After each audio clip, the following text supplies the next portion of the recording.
बिस्मिल्लाहिर्रहमानिर्रहीम। अस्सलाम वालेकुम। आज ऐसा अरबी का सालन बनाएंगे कि खाने वालों के मुंह में ऐसा लगेगा जैसे मक्खन मलाई घुल रही हो, और जायका इस तरह का होगा कि इंशाअल्लाह आप सालों तक इस जायके को याद रखेंगे। और जब भी आपका अरबी बनाने को दिल करेगा तो इस रेसिपी को सर्च करके आप इंशाअल्लाह इस अरबी का सालन बनाएंगे, क्योंकि मेरी गारंटी है एक दफ़ा बना लिया तो इंशाअल्लाह आप हमेशा इसी तरीके से अरबी का सालन बनाना पसंद करेंगे। अरबी को हम छीलेंगे नहीं, आपने अरबी को धोना है, धोकर प्रेशर कुकर में डालना है। प्रेशर कुकर में पानी डालेंगे और जब विसल स्टार्ट होगी तो पूरे के पूरे 10 मिनट तक आपने अरबी को मीडियम फ्लेम पर पकाना है। उसके बाद छिलके हटाकर आपने अपनी मर्ज़ी के मुताबिक के पीस में काट कर रख लेना है। अच्छा जी, यहाँ पकाने के अमल को स्टार्ट करते हैं। तो देचकी में लिया है आधा कप से थोड़ा सा ज़्यादा तेल, 1 कप यानी कि एक बड़े साइज़ का चॉप किया हुआ प्याज आपने इसमें शामिल कर देना है। जी, भुनाई का अमल शुरू कर देते हैं मीडियम फ्लेम पर रखते हुए। प्याज को आपने तेल में इतना फ्राई करना है कि प्याज का पानी खुश्क हो जाए। जब प्याज का पानी खुश्क हो जाएगा तो इस पॉइंट पर आपने 1 खाने का चम्मच अदरक और लहसुन का पेस्ट शामिल कर देना है। अब दोनों की भुनाई होगी, इतनी भुनाई करेंगे कि ये जो तीनों चीज़ें हैं अदरक, लहसुन और प्याज, इनके ऊपर क्रिस्पी लेयर आ जाए।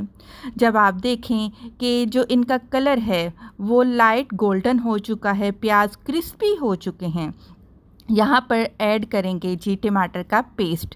3 दरमियाने साइज़ के टमाटर लिए थे, छिलकों समेत मैंने जूसर ब्लेंडर में डाला, बग़ैर पानी डाले हुए आपने इनका पेस्ट बना लेना है। जल्दी से मिक्स करते हैं ताकि मज़ीद जो प्याज हैं उनका कलर डार्क ना हो। मसाले यहाँ पर 1 छोटा चम्मच डाल दिया है मैंने नमक का, 1 छोटा चम्मच लाल मिर्च का पाउडर, आधा छोटा चम्मच हल्दी पाउडर शामिल कर दिया है, 1 छोटा चम्मच भरकर धनिया पाउडर शामिल किया है। अच्छा, ये तो थे 3-4 पाउडर मसाले।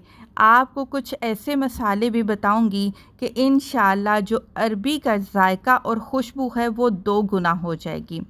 यहाँ पर पाउडर मसाले डाल लेने के बाद आपने इतनी भुनाई करनी है मसाले की, जो टमाटर का पानी है वो खुश्क हो जाए और मसाले जो है आपस में चिपकना शुरू हो जाए।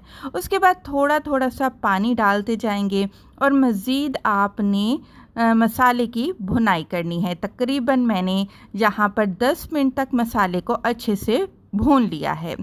इस पॉइंट पर आकर अब आपने बॉईल की हुई अरबी इसमें शामिल कर देनी है। इसमें डालेंगे जी अजवाइन। अजवाइन नहीं डाली अरबी में तो समझे अरबी का सालन बना ही नहीं। आधा छोटा चम्मच अजवाइन का शामिल करेंगे। मज़ीद खुशबू बढ़ाने के लिए 1 छोटा चम्मच इसमें हमने सौंफ का शामिल कर दिया है। 5 अदद मैंने साबुत हरी मिर्चें इसमें शामिल कर दी हैं। हरी मिर्चों को अगर काट के डाला जाए तो तीखापन आता है, और अगर साबुत डाल दिया जाए तो सिर्फ खुशबू ही आती है। अब यहाँ पर मिक्सिंग के लिए आपने स्टील का चम्मच इस्तेमाल नहीं करना, या फिर आपने लकड़ी का चम्मच इस्तेमाल करना है, या फिर इस तरह आपने स्पैचुला ले लेना है। क्योंकि अरबी हमारी पकी हुई है, गली हुई है, तो जी अगर स्टील का चम्मच हिलाएंगे तो अरबी जो है वो मैश हो जाएगी। थोड़ा सा ग्रेवी के हिसाब से पानी डालकर ढककर मैंने सिर्फ़ और सिर्फ 3 मिनट के लिए पकाया है। और अगर आप पतली रखना चाहते हैं तो ज़्यादा पानी डाल लीजिएगा।